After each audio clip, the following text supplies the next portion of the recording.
প্রিয় শ্রোতা বন্ধু লিসেনার্স, ডিয়ার অডিয়েন্স, আপনারা কেমন আছেন?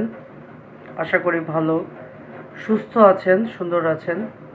আসলে আমি খুবই সরি যে আপনারা ডক্টর নীল হেলথ সাপোর্ট চ্যানেলটাকে যে পরিমাণ সাপোর্ট এবং ভালোবাসা দিয়েছিলেন, আমি আসলে আপনাদের সাথে সেই পরিমাণ সময় দিতে পারিনি, যে কারণে আমি ম্যাক্সিমাম টাইম শর্টস আপলোড করছি বা আগে নিয়মিত আপনাদের সাথে যে সেশনগুলো করতাম সেটা করতে পারিনি। তবে এখন থেকে আমি ট্রাই করবো ইনশাআল্লাহ যে আমি আপনাদের সাথে প্রত্যেক দিন একটা করে মেডিকেল সেশন করাই।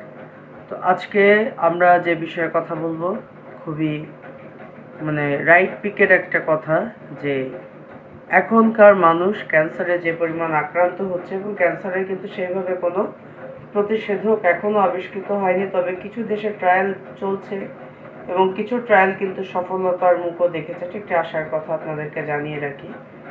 তো যে সমস্ত খাবার খেলে আগে সচেতনতা, prevention is better then cure, কারণ ক্যান্সার একবার হয়ে গেলে কেমো দিয়ে ফিরে আসে এটা শতকরা এটা 10%, এটা লাখের উপরে, হায়াতের উপরে নির্ভর করে, বাট ম্যাক্সিমামই কিন্তু সারভাইভ করে না। এবং আমার ফাদারও কিন্তু একজন ক্যান্সার পেশেন্ট ছিলেন এবং উনি সেটাতেই মারা গিয়েছেন। সো ক্যান্সারের প্রতি আমার একটা বিশেষ দৃষ্টি সবসময় থাকে। আমি ক্যান্সার সার্ভাইভাল নিয়েও ভবিষ্যতে একটা বড় কাজ করতে চাই। আপনাদের সহযোগিতা যদি পাই, আসলে আপনারা আরও বেশি বেশি সাবস্ক্রাইব করেন, চ্যানেলের সাথে থাকেন।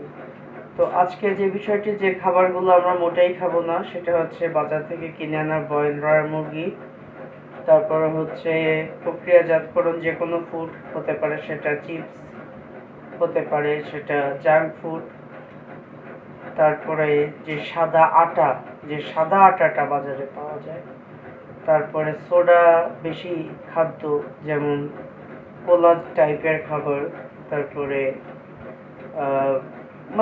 যে কোনো অস্বাস্থ্যকর তৈলাক্ত যে ফুড।